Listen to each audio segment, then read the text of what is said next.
जय श्री राम। मित्रों, स्वागत है आपका हमारे इस चैनल अनुराग महोबा ब्लॉग पर। हम इस चैनल पर ऐसे ही धार्मिक सामाजिक वीडियो लाते रहते हैं। अगर आज आपका पहली बार आगमन हुआ है तो कृपया चैनल को सब्सक्राइब करें, वीडियो को लाइक करें और हो सके तो शेयर करें। इससे हमारी कुछ मदद हो जाएगी। इस समय प्रसंग चल रहा है बेला के गौने का। तो मित्रों, मैं आपको बताना चाहूँगा कि जब आल्हा के साथ में बेला आती है और बरैन पुरवा में वो उस मालिन को मारती है, इसके बाद आकर के उसका महोबा नगर में भव्य स्वागत होता है। यहाँ तक का प्रसंग आपने पिछले वीडियो में देख रखा है। मैं आई बटन पर उस वीडियो की लिंक दे दूंगा। अब बढ़ते हैं आगे। माता मल्ला और देवला सुनवा, ऊदल की माता जी, देवे, ये सभी लोग बड़े हर्ष के साथ में बेला रानी का स्वागत करती हैं और उसे अपने महल में ले जाती हैं। कुछ समय के पश्चात जब नगर की स्त्रियां चली जाती हैं तब माता मल्ला पूछती हैं कि बेटा, तुमने तो मेरे पुत्र को देखा है, उसके कहाँ कहाँ घाव लगे हैं, क्या दशा है उसकी, मुझे बताओ। ऐसा सुन करके बेला कहती है, दाईं बाईं पसली में और माथे में गुर्ज का घाव है। और इतना सुन करके माता मल्ला अत्यधिक करुणा के साथ रोने लगती हैं। सुनकर के हृदय विदीर्ण हो जाए ऐसी करुण पुकार के साथ में वो ब्रह्मा, हा ब्रह्मा कह करके चीत्कार कर देती हैं और कहती हैं, बेटा क्या उसके जीने की कोई आशा है। तब बेला कहती है, माता वो तो कुशासन में पड़े हैं और कभी आँख खोल देते हैं और कभी आँखें बंद कर लेते हैं। ऐसी स्थिति को सुन करके मल्ला का धैर्य छूटने लगता है। तब बेला उनसे कहती है, माता धैर्य को धारण करें। देवी गंधारी ने अपने 100 पुत्रों को खोजा, लेकिन अपने पुत्रों के लिए उन्होंने प्राण नहीं त्याग दिए।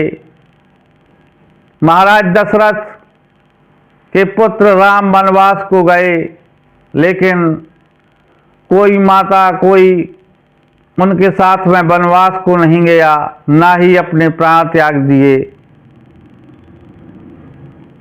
जो मनुष्य के ऊपर सुख दुख आते हैं वो उसके खुद के कर्म होते हैं। को न काहू के सुख दुख करदाता, निज कृत कर्म भोग सब भ्राता। जो कहा है वो बिल्कुल सत्य है माता। शायद मेरा ही कोई पूर्व जन्म का ऐसा कर्म था या आपके लिए कुछ भोगना बाकी था जो आज इस दुर्गत को प्राप्त हो रहे हैं। और तब वो माता देवला कहती हैं कि महारानी आप धैर्य रखें और जो कुछ हुआ है वो सब भाग्य का लिखा हुआ है। तब बेला कहती है, माता जो कुछ हुआ भाग्य से हुआ, लेकिन इसमें आप लोगों का भी कम दोष नहीं है। अगर आप अपने पुत्रों को लेकर 10 पुरवा ना चली जाती तो शायद ऐसा नहीं होता। तब देवला कहती है कि बेटा, सत्य कहा तुमने कि मैं 10 पुरवा गई थी, पर क्यों गई इसका कारण जान लो। हमें भर बरसात में राजा परमाल ने निकाल दिया था। भला हो महाराज जयचंद का, जो उन्होंने अपने रिजगिर में हमें शरण दे दी। हमारे लिए उन्होंने वो महल बिल्कुल खाली करवा दिया, और जो सुख सुविधाएं हमें कन्नौज में प्राप्त हुई, उन एहसानों के लिए, उन सुविधाओं के लिए हम कन्नौजी राय के सदैव ऋणी रहेंगे। और बेटा, जब हम वापस आए सब कुछ भूल करके, तब हमने लाखन राणा को भी अपने साथ में लिया, क्योंकि हमें पता था कि नदी बेतवा में भारी संग्राम होना है और महोबा की फौजें अकेले पर्याप्त नहीं थीं पृथ्वीराज के इतने बड़े दल को हटाने के लिए। और जब महोबा और कन्नौज की सेनाओं का संगम हुआ, तब पृथ्वीराज की उस दुर्जय सेना को पराजित किया जा सका। तुम्हें अभी क्या पता है, वो घाट 42 16 घाटियाँ सभी लाखन की बदौलत छूटे थे। और उस सब के बाद जब दरबार में बैठे हुए थे, तब महाराज ने जो बीड़ा डाला तो वो 3 पहर तक सूखता रहा। तब शाम के समय उदल ने राज दरबार का अपमान न हो, इस वजह से उस बीड़ा को उठा लिया। तब ब्रह्मानंद ने ये नहीं सोचा कि हम तो सदैव बनाफरों से जुड़े रहे हैं। उस दिन उन्हें अपने कुल और मान की चिंता हो गई, और उदल के हाथ से वो पान का बीड़ा खुद छीन करके चबा लेते हैं। इस सब के जिम्मेदार तो स्वयं ब्रह्मा ही हैं। और इस प्रकार की जब बातें कहती हैं तो रानी बेला बिल्कुल शांत हो जाती हैं। उसको समझ में आ जाता है कि सत्य क्या है। और इसके पश्चात वो रानी मल्हा से कहती है कि माता, मेरी इच्छा है कि मैं अपने पति का सतखंडा देख लूं, जहाँ पर ब्रह्मा रहते थे। आज तो मेरे सुख और आनंद का समय था, लेकिन विधाता ने मेरे साथ जो करनी की है, उसके बारे में सोच सोच कर ही मेरा मन व्यथित हो रहा है और बेला करुण विलाप करने लगती है।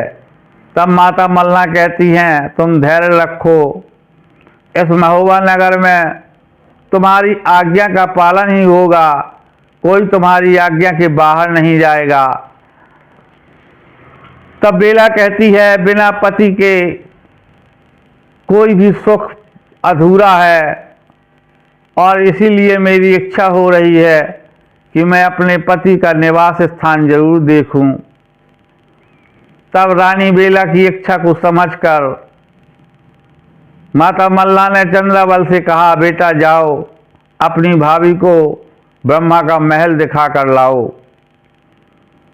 चंद्रावल के साथ में बेला रानी पूरा महल देखती हैं। वहाँ कर की जो सुंदरता थी उसका वर्णन संभव नहीं है। जो फर्श बने हैं तो वो पत्थरों की जगह नीलम मणि से बने हुए हैं। उजियाले के लिए हीरों का प्रकाश हो रहा है, और ऐसी संपन्नता को देखकर रानी बेला अचंभित रह जाती है, और वो उस सतखंडा में बहुत ही करुणा के साथ विलाप करने लगती है कि भैया ताहर तेरा बुरा हो, तूने मुझे ये सुख न देखने दिए, तूने मेरे साथ में बड़ा ही अपयश का कार्य किया है।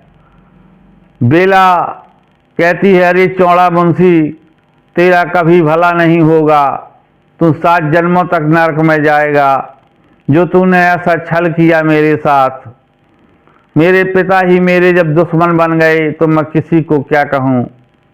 ऐसा विलाप करते हुए वो वापस आती है उस महल से, माता मल्लना के महल में, और कहती है, माँ मैंने सुना है यहाँ कोई चंदन बगिया है, मुझे उसका भी दर्शन करवा दो। तब माता मल्लना हीरा ढीमर को बुलाती हैं और कहती हैं, पालकी सजाओ, हमारी बहुअर को चंदन बगिया जाना है। आला को बुलाती हैं, कहती हैं, बेटा सभी रानियां जा रही हैं, इसलिए सुरक्षा के लिए तुम भी चलो। और इस प्रकार से वो चंदन बगिया में पहुंचते हैं। वहाँ तरह तरह के फलदार फूलदार वृक्ष देख करके बेला का मन बहुत अधिक प्रसन्न होता है। उसके पश्चात तो कीरत सागर का नाम लेती है, कहती है, माता अब मेरी इच्छा है कि आप मुझे कीरत सागर और घुमा दें। तो वो अपनी बहू की इच्छा की पूर्ति के लिए कहती हैं, आल्हा चलो कीरत सागर। तो बस कुछ पल का इंतजार और कीरत सागर पहुंच जाते हैं। और वहाँ पर जा कर के वो उस तालाब का भ्रमण करती है, जो ब्रह्मा ने मंदिर बना रखा था उसका दर्शन करती है, और जो ब्रह्मा का बैठका था उसको जा कर के देखती है। उसकी भव्यता को देख करके उसका मन मोहित हो जाता है। साथ में आल्हा थे उसको भ्रमण कराने के लिए, तो वो उसे उस स्थान के विषय में बताते हैं, कहते हैं, ये तुम्हारे पति का बैठका है। यहाँ पर जब उनके पास समय होता था तो कभी कभी आते थे। तब बेला कहती है, मैं यहाँ पर चौपर खेलना चाहती हूँ, मैंने सुना है कि आपको चौपर बहुत अच्छी आती है। तब आला कहते हैं, अवश्य, क्यों नहीं। और वो माता शारदा का नाम लेकर उस चौपर को बिछा देते हैं और बैठ जाते हैं। सामने बैठती है बेला और चौपर का खेल प्रारंभ होता है।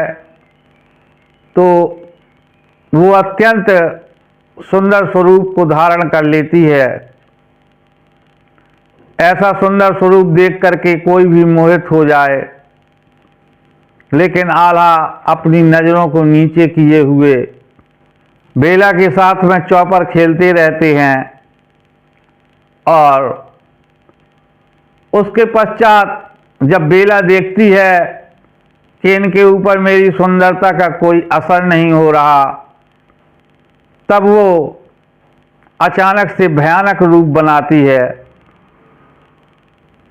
तब आल्हा कहते हैं कि आपने सुंदरता बिखेरी तो हे बेला भवानी, मैंने उस सुंदरता में अपनी माँ की छाया देख ली और आपको प्रणाम कर लिया, यानी अपनी नज़रें नीचे झुका ली। लेकिन अगर आप चाहें कि मैं अपने विकराल रूप से इसको डरा दूं, तो ऐसा होना संभव नहीं है।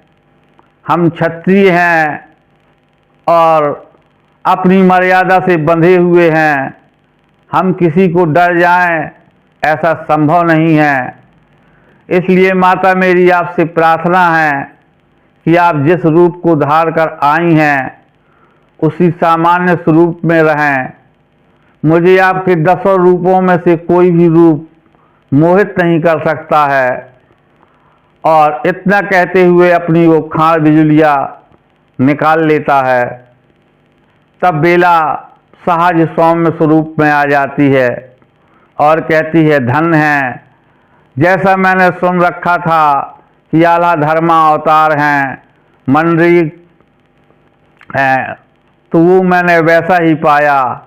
ये तुम्हारी यश कीर्ति जब तक सूरज चांद रहेगा तब तक संसार में व्याप्त रहेगी।